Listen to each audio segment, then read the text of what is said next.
Next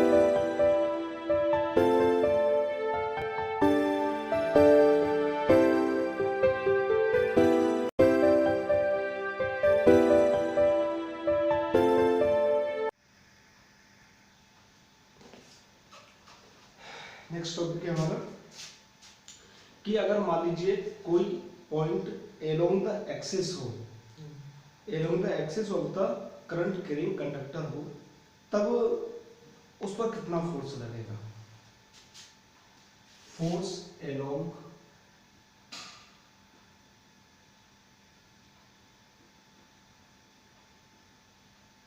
the axis of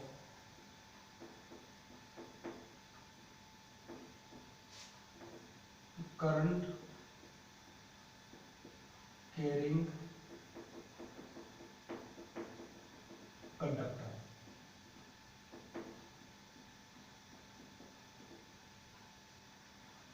ठीक, मान लीजिए ये हमारा कोई एक वायर है, इस वायर में आपका करंट फ्लो हो रहा है और इस वायर की एक्सिस के अलोंग कोई पॉइंट P हो। पूछा जाए कि इस वायर में जो करंट फ्लो हो रहा है उससे P पर कितना फोर्स लगेगा। तो हम फॉर्मूला लिखते हैं सबसे पहले मैग्नेटिक फील्ड की इंटेंसिटी का, V equals to mu naught upon 4 pi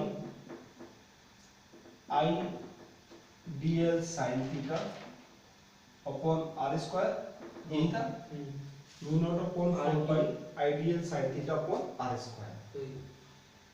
r क्या है, इससे इसकी डिस्टेंस r, I जितना करंट फ्लो हो रहा है, dl जितना कंडक्टर की लेंथ है, और sin थीटा जो जिस पॉइंट पर हमारे लिए मैग्नेटिक फील्ड निकालनी है उसकी डायरेक्शन।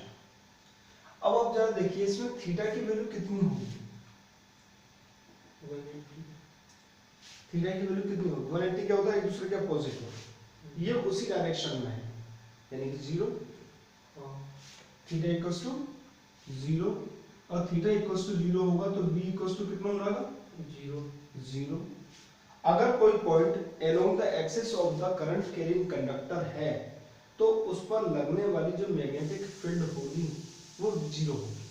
तो 180 पे भी वैसे 0, 180 पे भी 0 होगी, या मतलब अगर हम इस डायरेक्शन में ले लें, करंट इस तरफ फ्लो हो रहा था ना, अच्छा करंट की डायरेक्शन में नहीं, करंट की डायरेक्शन में लिया 0 एंगल, और करंट के अपोजिट डायरेक्शन में लेंगे उस समय थीटा इक्वल्स टू हो जाएगा 180, और उस समय b इक्वल्स टू हो जाएगा 0।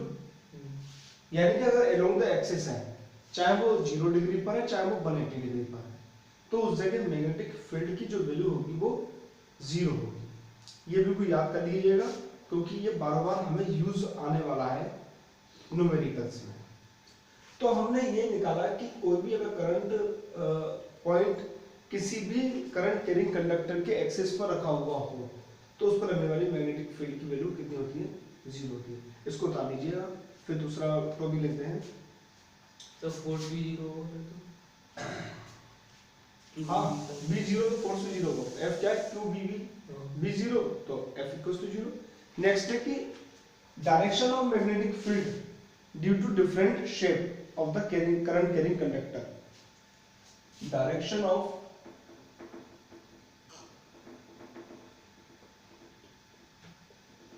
मैग्नेटिक फील्ड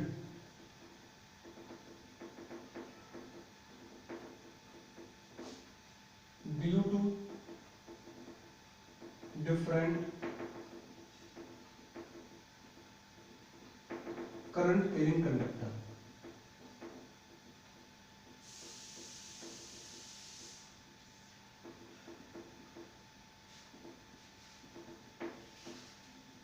कि अगर डिफरेंट शेप के हमारे कंडक्टर हो तो उसमें उसकी मैग्नेटिक फील्ड की डायरेक्शन क्या होगी।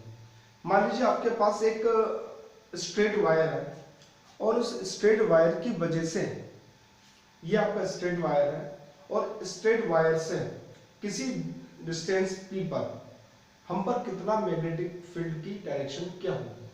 मान लीजिए आपके पास एक स्ट्रेट वायर है, दिस इज स्ट्रेट वायर, जिसमें करंट इस डायरेक्शन में फ्लो हो रहा है और इस वायर से P डिस्टेंस पर, P पॉइंट पर जिसकी डिस्टेंस R है, उस जगह जो हमारी मैग्नेटिक फील्ड होगी उसकी डायरेक्शन क्या होगी, हम कैसे निकालेंगे इसको। देखिए मान लीजिए ये आपका स्ट्रेट वायर है, this is your straight wire. कल हमने क्या कहा था कि जिधर डीएल होगा उसकी तरफ अपना थंब रखेंगे, जिधर निकालना होगा उस तरफ अपनी पाम रखेंगे, और जो नॉर्मल टू द पाम होगा वो हमारी डायरेक्शन होगी मैग्नेटिक फील्ड की। कल हमने राइट हैंड रूल से राइट हैंड पाम रूल हमने यूज किया था। देखिए दिस इज द कंडक्टर, इस डायरेक्शन में आपने अपना थंब रखा, ये आपकी P, इस जगह आपका P है, P। अब ये जो मूव करेगा आपका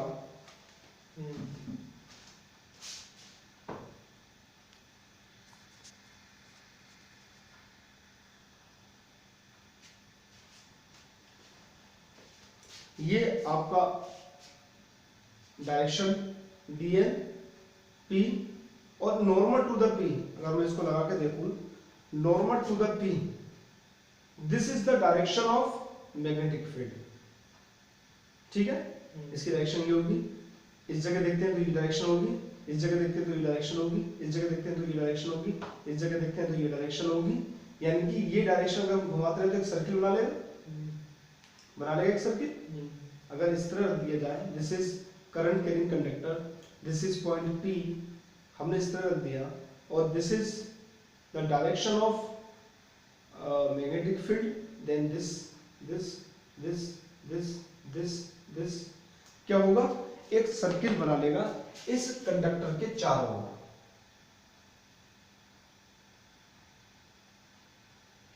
ये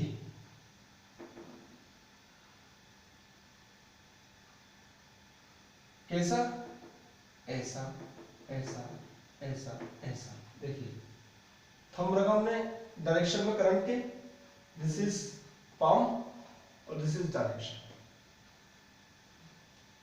कैसा घूम रहा है, क्लॉकवाइज या एंटी क्लॉकवाइज? ये एंटी क्लॉकवाइज। कैसा घूम रहा है, एंटी क्लॉकवाइज।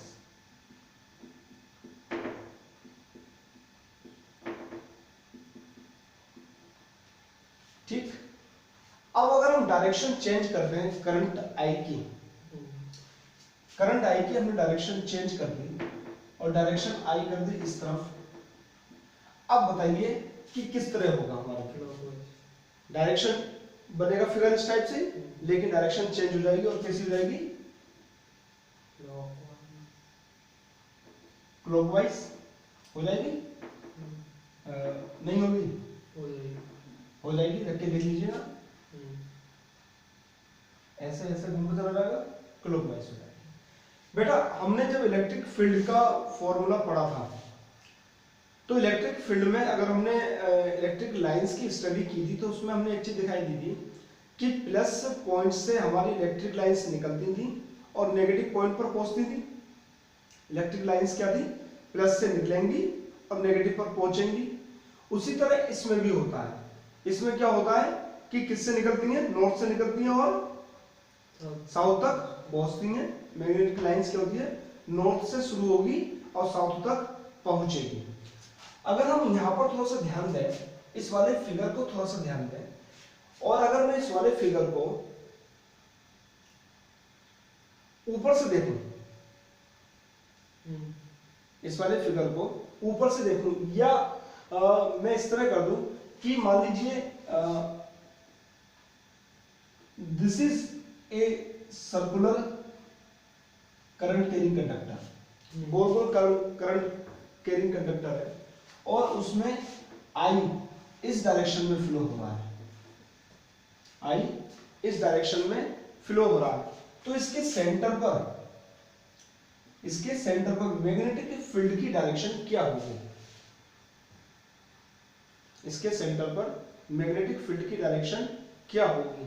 अगर कोई एक सर्कुलर कॉइल की फॉर्म में हमारा करंट कैरिंग कंडक्टर है तो कैसे निकालेंगे, आप वायर पर अपना अंगूठा रखिएगा, दिस इज वो डायरेक्शन जिस जगह हमें निकालनी है डी, ठीक, और इसको अंदर का मोड़ दीजिए। This is direction of current, हाँ this is palm for the, और ये अंदर की तरफ अच्छा इसकी मैग्नेटिक फील्ड की डायरेक्शन, यानी मैग्नेटिक फील्ड का फोर्स लगेगा, जैसे हमने इसमें निकाला था। और ऐसे अंदर की तरफ के लिए हम कैसे रिप्रेजेंट करते हैं, क्रॉस से। तो ये वाला बता दो। देखिए एक सर्किल है, सर्किल ध्यान रखिएगा क्योंकि मैं वहां तक हाथ पहुंचा नहीं पा रहा हूं अपना। सर्किल पर राउंड राउंड सर्किल है, सर्किल पर आपने ये अपना अंगूठा रखा, दिस इज वो पॉइंट जो आपको निकालना है, जिस पर सेंटर यहां पर, और ये डायरेक्शन ऑफ मैग्नेटिक फील्ड।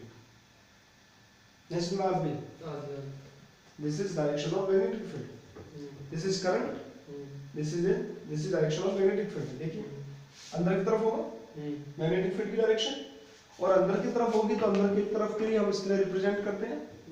और अगर हम डायरेक्शन चेंज कर दें,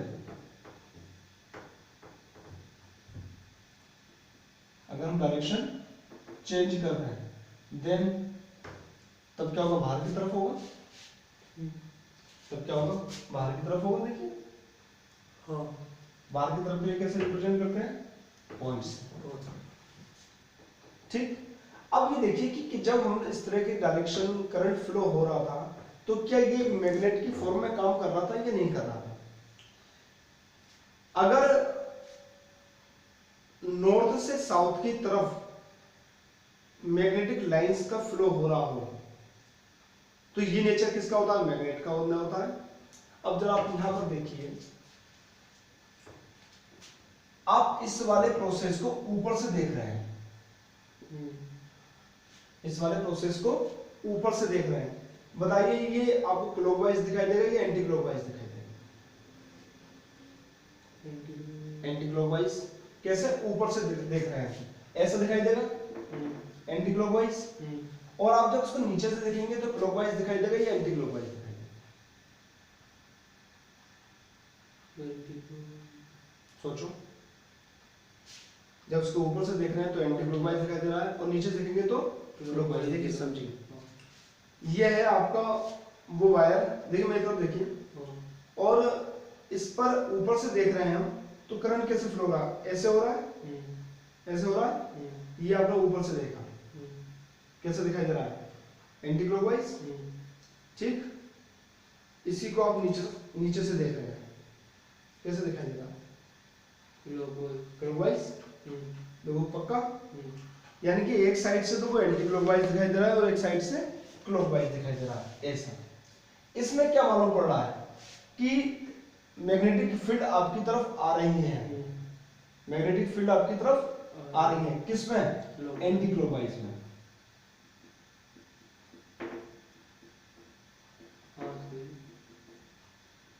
और क्लॉकवाइज में क्या आ रहा है कि मैग्नेटिक फील्ड आपकी से दूर जा रही है,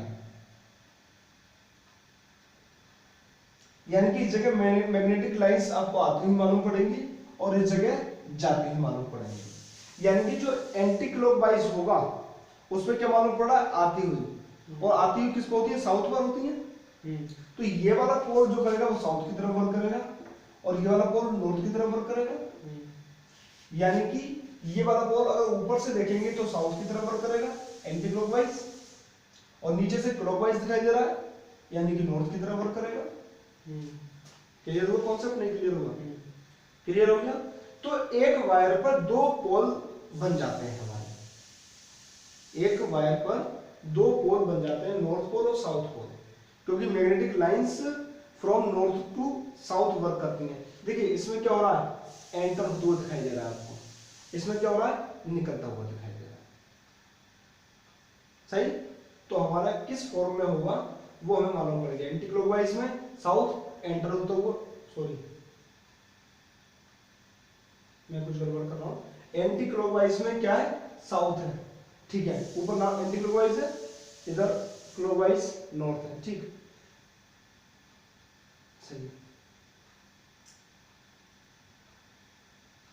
ये करंट है, सॉरी, यहां पर देखिए इसमें क्या हो रहा है, क्लॉकवाइज में आपको एंटर होता हुआ दिखाई दे रहा है तो साउथ की तरफ वर्क करेगा, और ये निकलता हुआ दिखाई देगा नॉर्थ टू साउथ।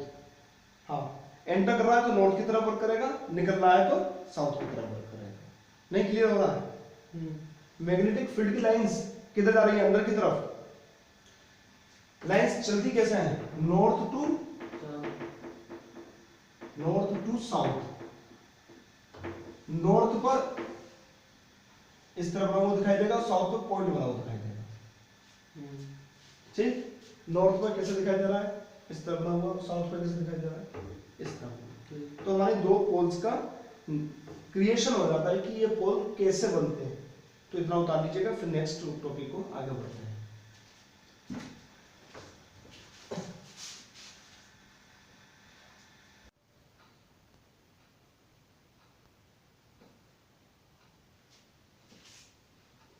नेक्स्ट है magnetic field due to current carrying circular conductor. एक कोई कंडक्टर है जो सर्कुलर फॉर्म में, कॉइल की फॉर्म में है, उसकी वजह से मैग्नेटिक फील्ड की डायरेक्शन तो आपने देख ली, मैग्नीट्यूड कितना होगा वो हमें निकालना है। मान लीजिए एक सर्कुलर कॉइल है,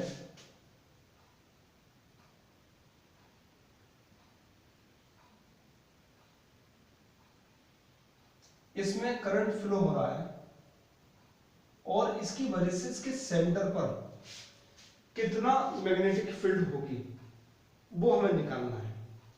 तो कल हमने डेरिवेशन जब हम शुरू कर रहे थे तो हमने क्या कहा था, एक छोटा सा स्मॉल एलिमेंट लिया था। क्या लिया था? स्मॉल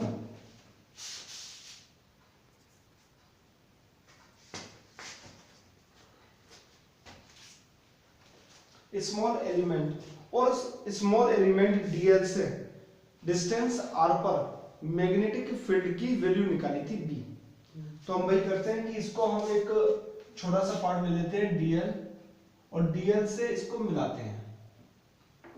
इस टाइप से समझ लो कि हमने एक छोटा सा डीएल लिया और डीएल से पी डिस्टेंस पर, जो कि इसकी रेडियस आर है, उससे आर डिस्टेंस पर पी पॉइंट पर मैग्नेटिक फील्ड की वैल्यू ज्ञात करनी है। ठीक, this is DL, this is DL, this is R, this point P. बेटा इन दोनों के बीच में एंगल कितना होगा? 90 डिग्री होगा ऑलवेज। और अगर मैग्नेटिक फील्ड की फॉर्मूला लगाएं, V इक्वल्स टू क्या था? Mu naught upon 4 pi dv कर लीजिए इसको, mu naught upon 4 pi I dl sine theta divided by R square. ठीक, r इज रेडियस, I जो करंट फ्लो हो रहा है, dl इसका एलिमेंट, साइन थीटा वैल्यू मालूम पड़ गई। बट थीटा इक्वल्स टू 90 इस जगह, तो साइन थीटा इक्वल्स टू हो रहा है, साइन 90 इक्वल्स टू हो जाएगा 1 रख देंगे इस जगह। तो जो dv बचेगा वो आपका बचेगा mu naught upon 4 pi I dl upon r square. ये होगा। हाँ, ये किसी एक स्मॉल एलिमेंट का है, हमें पूरे सर्किल का निकालना है, तो उसको हमें इंटीग्रेट करना है। और इंटीग्रेट बाद क्या आएगा? Integration dv equals to mu naught upon 4 pi integrate I dl upon r square.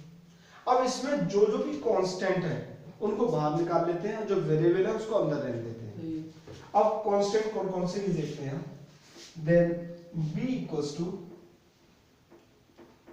Mu naught constant, 4 pi constant, I also constant, I constant, current जितना फ्लो हो रहा है उतना ही फ्लो हो रहा है। r स्क्वायर कांस्टेंट है नहीं है?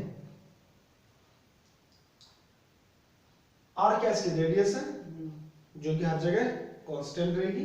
चाहे यहां नाप लीजिए, चाहे यहां नाप लीजिए, चाहे यहां नाप लीजिए, चाहे यहां नाप लीजिए, कहीं भी नाप लीजिए सेंटर से, r आल्सो कांस्टेंट।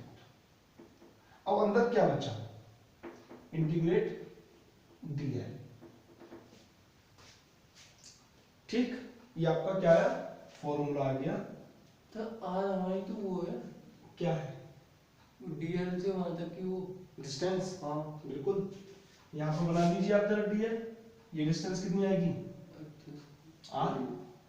आप डिस्टेंस एलिमेंट यहाँ बना दीजिएगा सही है r, सही। अब ये बचा आपका डीएल। डीएल क्या है? DL plus DL, DL plus DL plus DL plus DL plus DL plus DL, क्या हो जाएगा इसकी सर्कमफ्रेंस 4 पाई कितना होती है? R square 4 pi r square, mu naught I divided by 4 pi r square into 2 pi r, कितनी होती है? 4 पाई आर स्क्वायर तो 2 pi r, mu naught I divided by 4 pi square into 2 pi r, जो cancel कर सकते हैं cancel कर दो, पाई से पाई कैंसिल हुआ, 2 से ये 2 कैंसिल हुआ, एक आर से एक आर कैंसिल हो गया। तो मैग्नेटिक फील्ड की इंटेंसिटी का फॉर्मूला है mu naught I divided by 2r, ये आ गया आपका, और कुछ बच गया? नहीं, ये आपके मैग्नेटिक फील्ड का फॉर्मूला आ गया। वैल्यू आ गई कि B equals to mu naught I divided by 2r। Clear?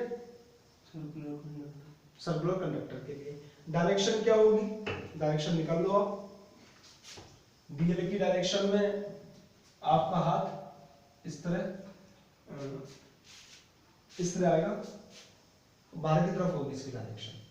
तो डायरेक्शन तो ये डी कैसे? आई की डायरेक्शन डीएल की डायरेक्शन में आपकी थंब, ये रहा आपका DL, this is P plane और दिस इज मैग्नेटिक फील्ड की डायरेक्शन होगी, इधर होगी, बाहर की तरफ होगी। सही है। तो ये हमारा एक फॉर्मूला निकल आया। अब इसके बेसिस पर आपके बहुत सारे न्यूमेरिकल्स आते हैं। कैसे कैसे न्यूमेरिकल्स आते हैं वो जरा हम देखते हैं। कि वो पूछेगा कि एक सर्किट दे रखा है करंट का, और उसके किसी पॉइंट पर किस जगह मैग्नेटिक फील्ड की क्या इंटेंसिटी होगी। जैसे पहला क्वेश्चन देखते हैं।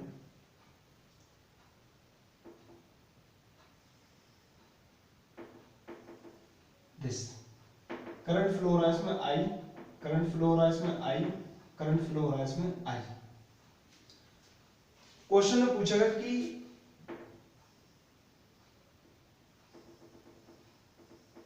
इस पॉइंट पर P पर कितना आपका मैग्नेटिक फील्ड होगी। P पर कितनी मैग्नेटिक फील्ड होगी, कितनी होगी है? तो वही होगी, ये होगी। ये किसकी थी? पूरे सर्किल की थी। ये पूरे सर्किल की है, ये क्वार्टर सर्किल है, तो ये भी क्वार्टर होगी, 1/4 टाइम हो जाएगी इलेक्ट्रिक फील्ड की इंटेंसिटी। देखिए अब इसको थोड़ा सा और डिस्क्राइब करिए। इसमें कितने करंट कैरिंग कंडक्टर है?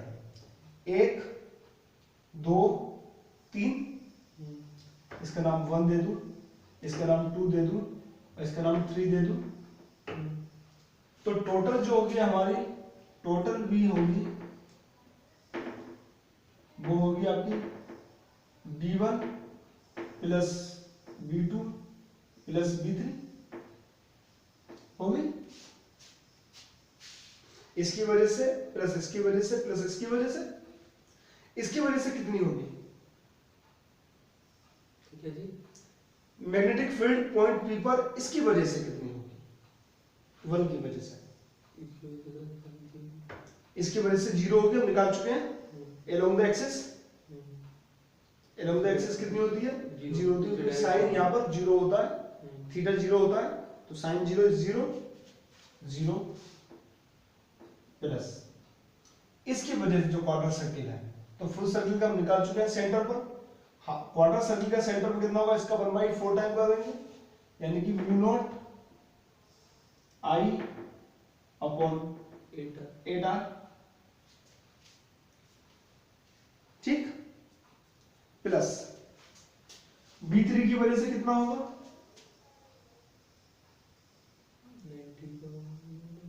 इसके देखिए पीछे बढ़ाया हमने 180, 180 होगा। इसमें इस डायरेक्शन में 0, इसका इसके अपोजिट डायरेक्शन में 180 होगा, और साइन 180 आल्सो 0, 0। तो रिजल्टेंट आएगा हमारा mu naught I divided by 8r V की वैल्यू। सही। एक दूसरा क्वेश्चन दे है इसमें कि इस पर मैग्नेटिक फील्ड की कितनी होगी इंटेंसिटी, तो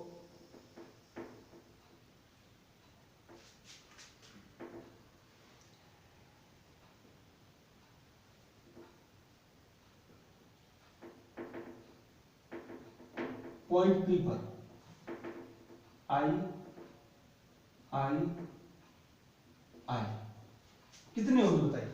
तो क्या एक ही चीज निकालना है, मैग्नेटिक फील्ड की इंटेंसिटी, दूसरा कुछ निकाल ही नहीं रहे। क्या होगी पी पॉइंट पे पॉइंट पी पर ये 1/2 टाइम्स हो जाएगी, कितना होगा 1/2 टाइम्स और म्यू नॉट आएगा 2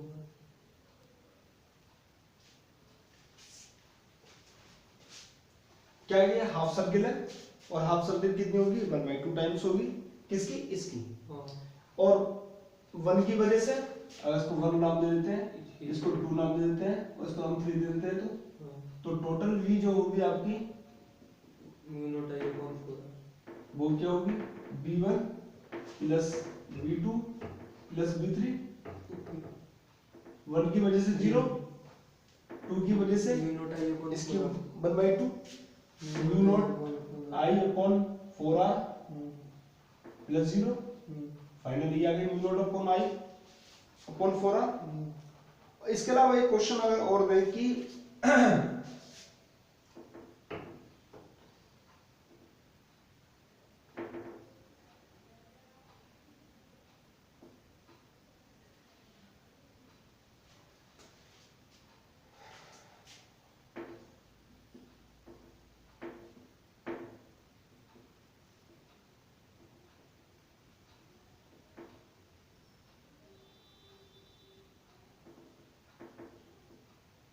पॉइंट P पर इंटेंसिटी कितनी होगी,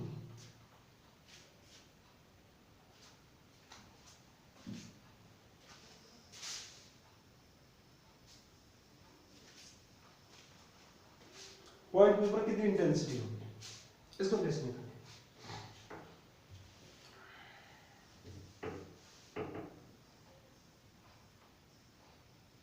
देखिए पार्ट 1 की वजह से, 2 की वजह से और 3 की वजह से है, तो 1 और 3 की वजह से तो 0 हो गया। अब बचता है 2 पार्ट। सेकेंड पार्ट की वजह से क्या क्या होगा, पूरा ये जब हमने इंटेंसिटी निकाली थी उस समय थीटा की वैल्यू कितनी थी 360 डिग्री, यहां से शुरू हुआ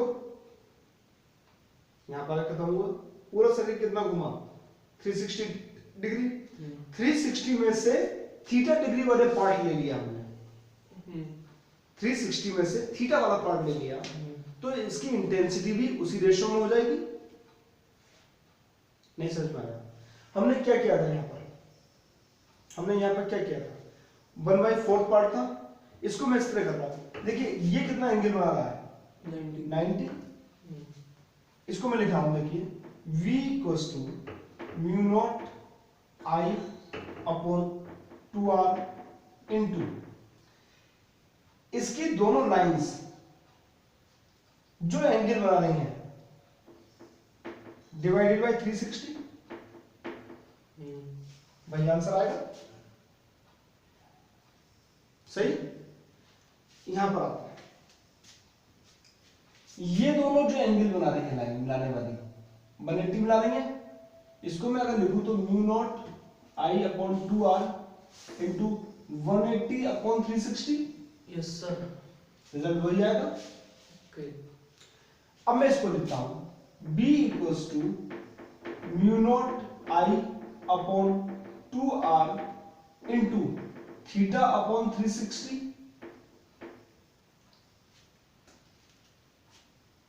यस सर, गलत होगा, यस गलत है। एक ही जनरल फॉर्मूला आ गया, आप कितने भी पार्ट की इंटेंसिटी निकाल सकते हैं अगर आपको थीटा मालूम हो कि वो दोनों उसके लाइंस उसके सेंटर पर कितना एंगल बना रहे हैं। यहां पर मालूम था, वहां पर मालूम था, यहां पर मालूम नहीं है, लेकिन मालूम पड़ जाएगा। अगर थीटा मालूम पड़ जाए तो हम इंटेंसिटी निकाल सकते हैं। क्लियर, कोई डाउट नहीं। एक क्वेश्चन अगर और आए कि चलिए वो बाद में कराएंगे, अभी आप इतना उतार दीजिए।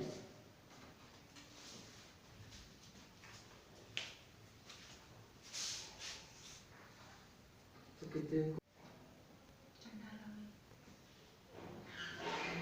नेक्स्ट है कि अगर कोई एक स्ट्रेट वायर हो, स्ट्रेट वायर, उसकी वजह से हमारा कितना मैग्नेटिक फील्ड होगी, स्ट्रेट वायर की वजह से कितनी मैग्नेटिक फील्ड बनेगी किसी डिस्टेंस p पर। मान लीजिए आपका एक स्ट्रेट वायर है, थोड़ा सा कॉम्प्लिकेटेड है, थोड़ा सा ध्यान से देखेंगे तो समझ में आ जाएगा। ठीक, इसमें करंट फ्लो हो रहा है इस डायरेक्शन में आपका I, इस वायर से P डिस्टेंस पर, P पॉइंट पर जो कि R डिस्टेंस पर होगा, वायर से उस पर हमें मैग्नेटिक फील्ड निकालनी है। ठीक, अब जब मैग्नेटिक फील्ड निकालनी है तो सबसे पहले हम क्या करें, अगर हमने पहले ध्यान दिया होगा इलेक्ट्रिक फील्ड में भी काम किया था कि हम छोटे से पार्ट को लेते हैं दिए, उस पर देखते हैं कि कितनी मैग्नेटिक फील्ड होगी, बाकी छोटे छोटे सबको मिला देते हैं और सबको मिलाकर हम बता देते हैं कि पॉइंट पी पर इतना हमारा चुंबकीय क्षेत्र यानी कि मैग्नेटिक फील्ड होगी। हम छोटे से पार्ट एक डीएल को लेते हैं, कितना छोटे से पार्ट डीएल। डीएल को लेने से पहले इस पॉइंट पी को हम वायर के तार के दोनों सिरों से मिला दें। हमने क्या किया, इसको वायर के दोनों सिरों से मिला दिया और वायर का नाम दे दिया हमने ए और बी। करंट किधर से किधर जा रहा है, बी से ए की तरफ जा रहा है, बी से ए की तरफ। ये जो ऊपर वाला सिरा है वो पॉइंट पी पर φ1 एंगल बना रहा है और जो दूसरा सिरा है वो पी पर φ2 एंगल बना रहा है और इससे इसकी दूरी कैपिटल आर है।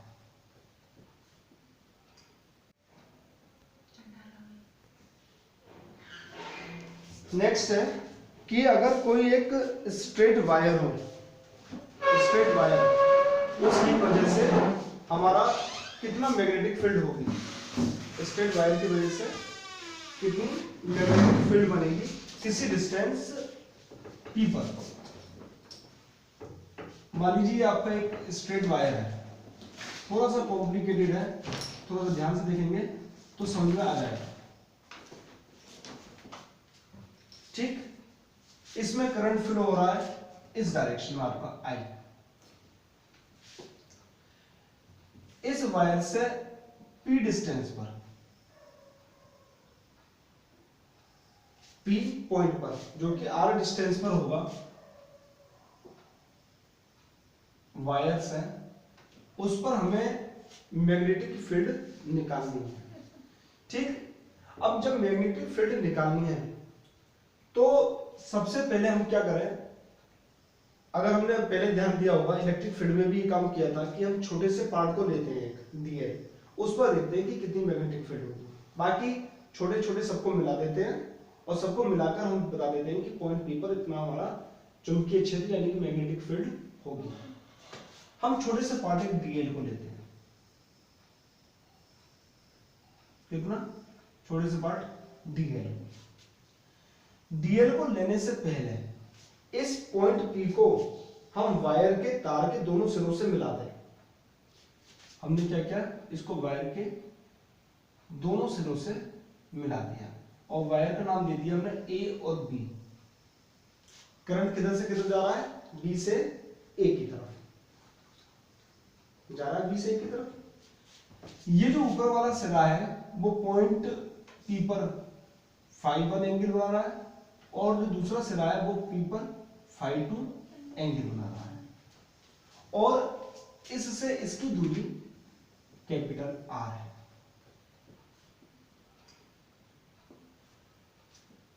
इतना हमने काम किया, सही। हम क्या करते हैं, इस डीएल पर, डीएल द्वारा पॉइंट पी पर कितना मैग्नेटिक फील्ड है इसको निकालना है, और इसको निकालने के बाद हम पूरे तार को इंटीग्रेट कर दें, हमारा रिजल्टेंट आ जाएगा। हम क्या करते हैं, इसके सिरे को हमने पी से मिला दिया, जो कि यहां से बना रहा है फाई एंगल, और जिसकी डिस्टेंस स्मॉल आर है। समझ में आई बात?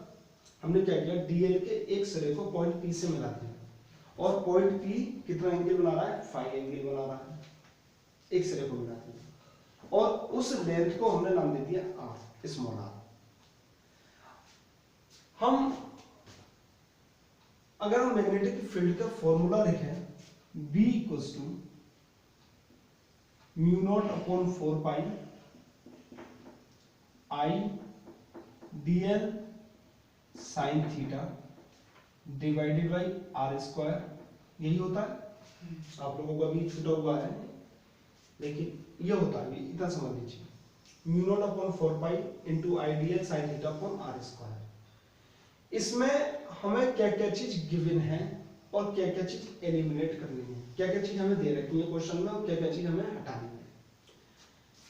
सबसे पहले आपको आई दे रखा है, ठीक है, डीएल दे रखा है, नहीं दे रखा, डीएल को भी हमें सॉल्व करना है, आर नहीं दे रखा, आर को भी सॉल्व करना है। सही? या हम कहें कि जो हमें गिवन है वो क्या क्या चीज है। गिवन हमारे करंट है आई, डिस्टेंस गिवन है कितनी, capital R, small R given नहीं है, कैपिटल आर गिवन है। इसके अलावा जो लेंथ है डीएल, जरा ध्यान से देखिए जरा, डीएल जो है वो एंगल से डिफाइन है, एंगल से, थीटा 1 वो फाई 1 और फाई 2 से। हम क्या कहेंगे कि जो लेंथ है वो फाई 1 से लेकर फाई 2 तक है, फाई 1 से लेकर फाई 2 तक है लेंथ को। अगर लेंथ बढ़ा दी जाए तो फाई 1 भी चेंज हो जाएगा और फाई 2 भी चेंज हो जाएगा, यानी कि एक नया सेट बन जाएगा फाई 1 का और फाई 2 का। और लेंथ को हम कम कर दें तब नया फाई 1 बनेगा, नया फाई 2 बनेगा, वो उसका एक नया सेट बनेगा। क्लियर हो रहा, नहीं क्लियर हो रहा है? मैं लेंथ को देखिए थोड़ा सा बढ़ा देता हूं, या पॉइंट पी ले देता हूं, अब जरा मिला दीजिए, ये एंगल बढ़ जाएंगे पहले से। अब लेंथ अगर छोटी कर दूं और पॉइंट पी ले लूं, अब अलग एंगल हो जाएंगे। देखिए, तो हर लेंथ के लिए एंगल का अपना एक सेट होता है, वो सेट आपका चेंज नहीं हो सकता। अगर आपने बता दी कि फाई 1 की वैल्यू इतनी है, फाई 2 की वैल्यू इतनी है, तो आप बता दोगे कि फाई 1 यहां से यहां तक है, फाई 2 यहां से यहां तक है, इतनी लंबी हमारी वायर है, इतनी लंबी हमारी तार है। तो इतना हमने निकाल लिया। अब हम इसमें कुछ करेक्शंस करेंगे और करेक्शंस कर कर कर देखेंगे कि क्या होगा। सबसे पहले जो हमारा एलिमेंट है डीएल, उससे एक परपेंडिकुलर खींचते हैं दूसरी लाइन पर, दिस, इसका नाम दे दो सी, इसका नाम दे दो डी। डीएल लंबाई पर हमने ऑपरेशन करना है और इससे हमने एक लाइन खींच दी perpendicular to the this line, small R वाली लाइन। क्लियर? देखिए मैं इसको अलग बना देता हूं, this is DL, this is DL, और ये वो लाइन है जो पी से मिल रही है, इससे एक परपेंडिकुलर मैंने ये खींच दिया जिसका नाम है सी और डी। ये एंगल मान लीजिए थीटा बना रही है, ये एंगल मान लीजिए थीटा बना रही है, ये angle theta, this is DL. सही? इस वाले ट्राइंगल में, इस वाले त्रिभुज में डीएल क्या होगा सीडी के टर्म में? ये एंगल कितना है? 90 डिग्री का, 90 का। इसको लेटा देता हूं मैं जिससे कि आपका कंफ्यूजन दूर हो जाए। This is 90, DL sin theta, this is 90 और 90 वाला कौन सा है, सी और डी है, और दिस इज डी है, दिस इज थीटा। तो डीएल साइन तो डीएल अपॉन सी डी क्या होगा, या सी डी अपॉन डीएल क्या होगा, साइन थीटा होगा। तो सी डी क्या होगा बेटा, डीएल साइन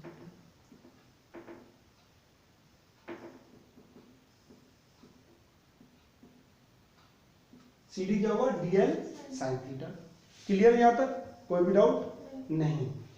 तो अगर मैं इस डीएल साइन थीटा की जगह सी डी लिख दूं तो गलत होगा, नहीं होगा, करेक्ट रख देते हैं। बी इक्वल्स टू क्या हो जाएगा आपका formula, mu naught upon 4 pi I, dl की जगह, डीएल साइन थीटा की जगह c into d divided by are square. सही।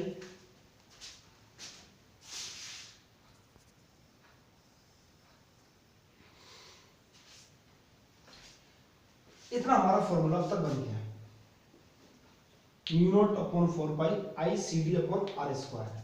यहां तक हमें कोई परेशानी भी नहीं। अब हम क्या एलिमिनेट करना चाहते हैं, हम इस वाले आर को और सी डी को एलिमिनेट करना चाहते हैं।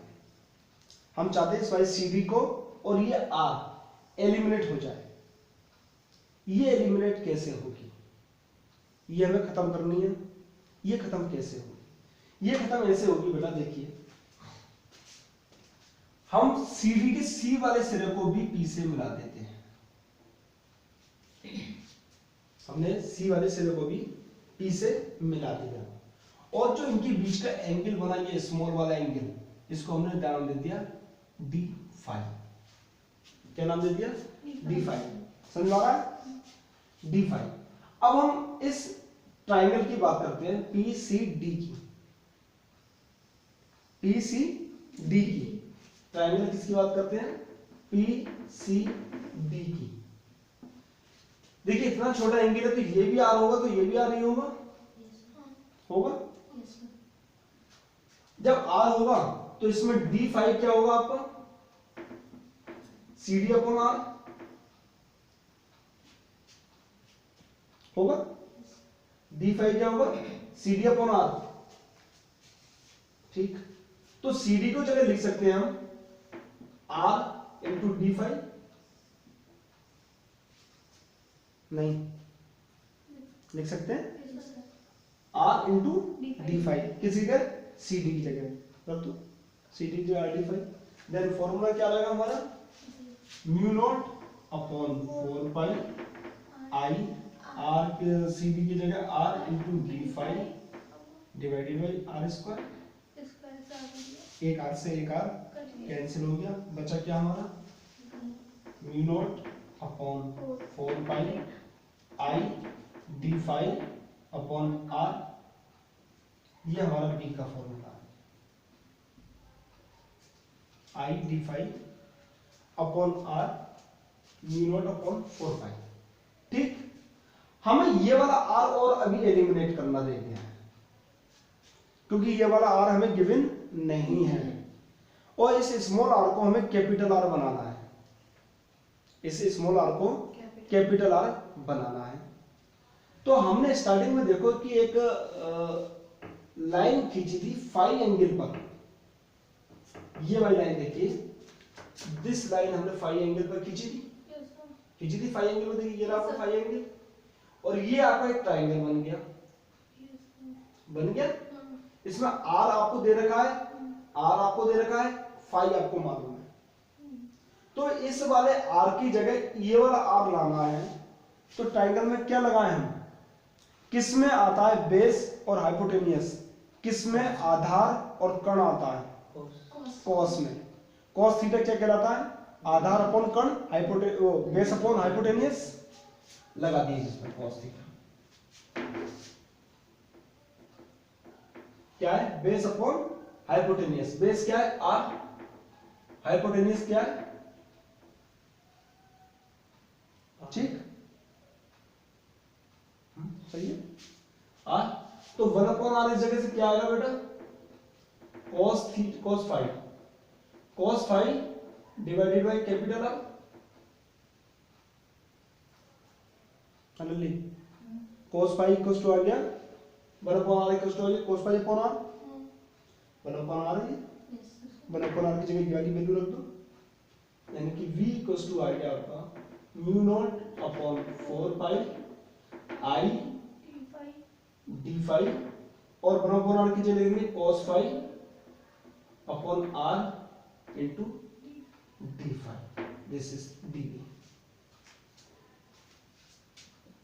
अभी क्लियर नहीं हो रहा होगा क्योंकि ये नहीं आपको क्लियर कि ये क्या है। 2 लेक्चर आप पीछे हैं, अगर साथ साथ वाला हमारा कॉम्बिनेशन बन गया तो 2 लेक्चर में खींच लूंगा, मेरी मेहनत 1/2 हो जाएगी। ठीक है, तो ये हमारा फॉर्मूला आ गया dv equals to mu naught upon 4 pi i cos pi upon r d phi. अब सारी चीज हमें गिवन है, सारी चीज हमें गिवन है, कैपिटल R हमें गिवन है, फाई हमको गिवन है, सारा कुछ हमको गिवन है कि हमें इतनी दूरी पर निकालना है। सॉल्व कर लेते हैं इसको। अब हम क्या करते हैं, इसको इंटीग्रेट कर दें। इंटीग्रेट करने पर लिमिट कहां से लगाएंगे, φ1 से लेकर -φ2 तक। जो dl क्या था आपका, φ1 से लेकर शुरू हुआ था और -φ2 तक था। φ1 ऊपर की तरफ, -φ2 नीचे की तरफ, dl फाई का एंगल। अब हम इसको इंटीग्रेट कर देंगे तो v इक्वल्स टू आ जाएगा integration mu naught upon 4 pi, Pratibha समझ आ रही है बेटा, i cos phi upon r into d phi. Constant बाहर निकाल लो, सारे के सारे कांस्टेंट बाहर निकालेंगे तो mu naught upon 4 pi i upon r integration cos phi d phi. Limit कहां से, φ1 से लेकर माइनस की φ2 तक। सही कर लो। cos फाई का क्या होता है integration, sin phi. cos phi का sin फाई तुम लोग पाए हो गए हो, याद कर लो। cos फाई का होता है sin फाई, ठीक। और जो sin फाई का माइनस cos फाई होता है उसका, तो ये आएगा हमारा sin फाई कितने से, φ1 से लेकर माइनस का φ2 तक। वैल्यू रख दो, mu naught upon 4 pi i upon r sin φ1 minus sin minus का φ2। बाहर कैसा मिलेगा ये, mu naught upon 4 pi i upon r sin φ1 plus sin φ2। ये हमारी वैल्यू आ गई कि किसी एक स्ट्रेट करंट कैरिंग कंडक्टर द्वारा किसी पॉइंट P पर मैग्नेटिक फील्ड की क्या वैल्यू होगी। सर ये तो चुंबकीय उसकी तीव्रता है, लेकिन ये म्यू जीरो क्या है। बस करो 2 लेक्चर पीछे समझा दूंगा। अरे इतना तो बताई दो। Mu zero is a permittivity ना, permeability, permittivity epsilon naught. Mu naught permeability, Hindi में क्या कहेंगे, विद्युत चुंबकीय प्रेरण क्या कहेंगे वो हम बता देंगे, नोट्स में होगा, ठीक है। परमिएबिलिटी कहते हैं, इसकी वैल्यू होती है 4 पाई × 10⁻⁷। 2 लेक्चर जो पीछे हो उससे सब क्लियर हो जाएगा, ठीक है। तो ये हमारा डेरिवेशन आ गया कि किसी स्ट्रेट लाइन से p डिस्टेंस पर, p पॉइंट पर, r डिस्टेंस पर p पॉइंट रखा हो तो उस जगह मैग्नेटिक फील्ड की कितनी वैल्यू होगी। अब इसकी कुछ कंडीशंस हैं, 2 कंडीशंस हैं, इसके बाद हम कंडीशंस देखेंगे कि कंडीशंस कैसे होंगी। 3 कंडीशंस हैं इसकी, विशेष स्थितियां, उन विशेष स्थितियों को हम देखेंगे और पढ़ेंगे कि अगर ये p यहाँ ना होकर यहाँ हुआ, यहाँ हुआ, ऊपर हुआ, साइड में हुआ तो क्या फर्क पड़ेगा। तो इतना उतार लीजिएगा पहले, उसके बाद कंटिन्यू करते हैं और आगे। तो इलेक्ट्रिक की तरह होगा, उसमें बिल्कुल